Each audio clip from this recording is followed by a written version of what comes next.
Ini pertanyaannya mungkin berulang dan cukup simpel, Ustadz.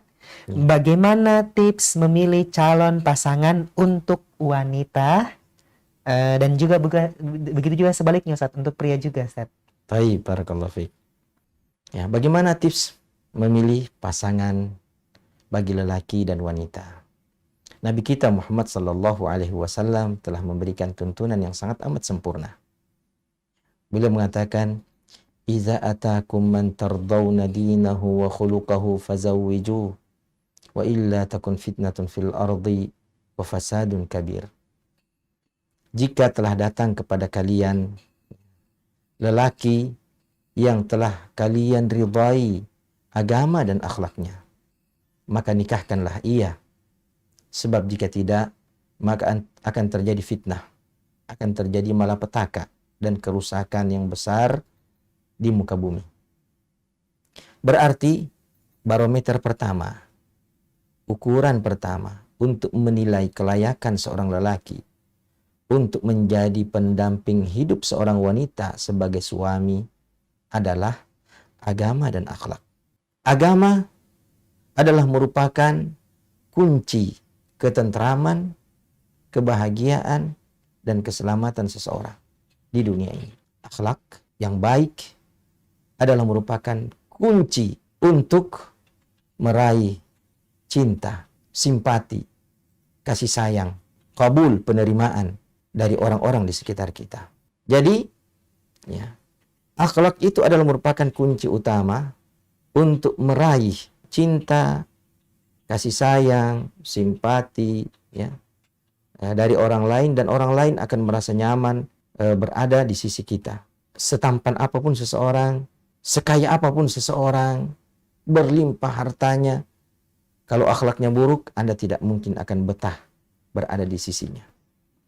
Ya. Namun, semiskin apapun seseorang, seburuk apapun rupanya, jikalau akhlaknya itu sangat amat mulia, Anda akan betah berada di sisinya.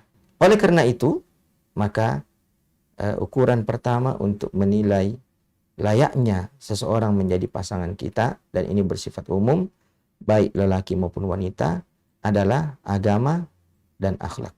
Lalu kemudian bagi lelaki adalah kemampuannya menjadi pemimpin. Ya, coba buka dalam surah An-Nisa ayat ke-34, ya. Allah Subhanahu wa taala berfirman, "Ar-rijalu qawwamuna 'alan nisa'i bima faddalallahu ba'dahum 'ala ba'd wa bima anfaqu." Lelaki-lelaki itu adalah qawwam, pemimpin bagi wanita. Mengapa Allah menjadikan mereka pemimpin atas wanita? Karena mereka memiliki dua hal. Yang pertama, bima faddalallahu ba'dahum 'ala ba'd. Diakibatkan oleh karunia, kelebihan yang Allah berikan kepada mereka. Apa kelebihan yang Allah berikan kepada para lelaki? Yang pertama, kata para ulama, adalah kelebihan dalam hal agama, kelebihan dalam hal ilmu. Itulah yang membuat lelaki itu menjadi pemimpin atas wanita. Dari mana kelebihan agama? Kalau wanita kan Rasulullah sifatin naqisatu aqlin wa din. Wanita itu kurang dari sisi akal dan kurang dari sisi agama. Ketika ditanya, apa bentuk kekurangannya di dalam agama wanita itu?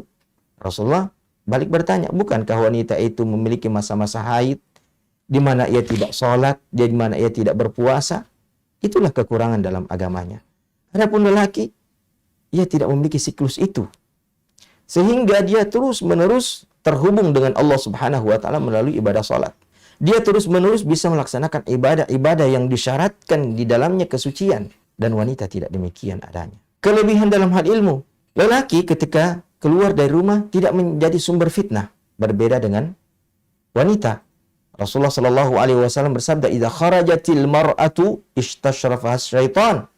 Ketika wanita itu keluar dari rumahnya, maka ia dihiasi oleh setan. Sehingga seburuk apapun wanita itu, ada saja lelaki yang terfitnah terhadapnya.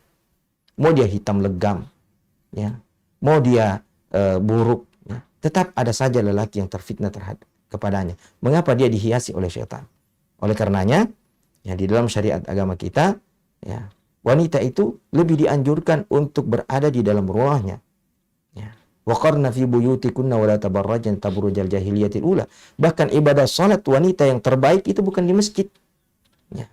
Di dalam rumahnya yang paling terpencil. Itulah tempat terbaik bagi dia untuk melaksanakan ibadah salat.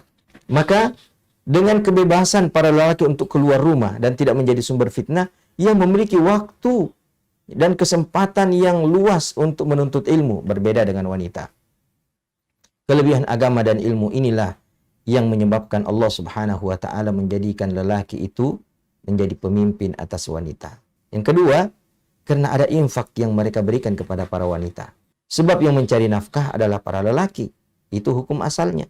Maka dapat kita mengambil kesimpulan bahwasanya seorang wanita yang ingin memilih pasangan atau suami, dia harus melihat kelayakan lelaki itu menjadi pemimpin bagi dirinya dalam rumah tangga. Dan kelayakannya adalah dari sisi keutamaan agamanya, ilmunya, serta kemampuan lelaki itu untuk memberikan nafkah untuk dirinya. Adapun lelaki, wanita yang bagaimana? Allah lanjutkan, ya. Firman-Nya, "Fas-salihatu qanitatun hafizatun lil ghaibi bima hafizallah." Ya. Wanita-wanita salihah, ahli ibadah, taat, menjaga kesucian dirinya. Meskipun ketika suaminya pergi jauh, dia tetap menjaga kesucian dirinya. Itulah dia wanita-wanita yang layak untuk dijadikan pendamping dalam kehidupan dunia. Yang insya Allah hubungan itu akan kekal abadi sampai ke dalam surga. Wallahu ta'ala alam.